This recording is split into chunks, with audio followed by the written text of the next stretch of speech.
2018 Hospitality Management student of Batu Institute Science of Technology.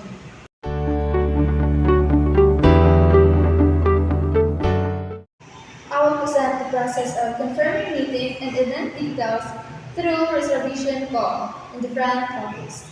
In this video, I will be acting as an event coordinator while my partner process will play the role of client.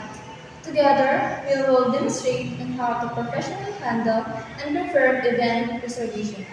Please enjoy yourself as you watch the whole video.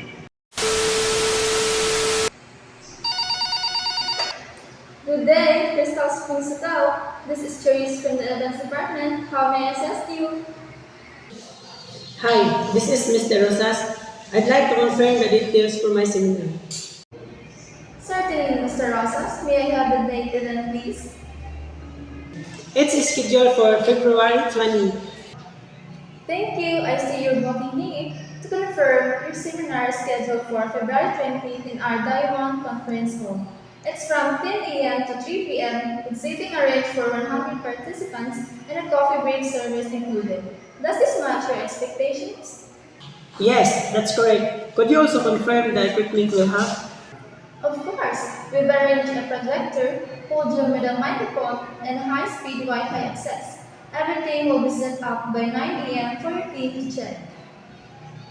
Is there anything else I need to provide?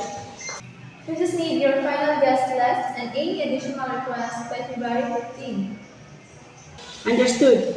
Thank you so much for your assistance, Doris.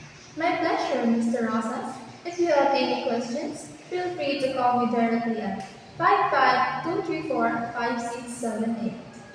I will. Thanks again.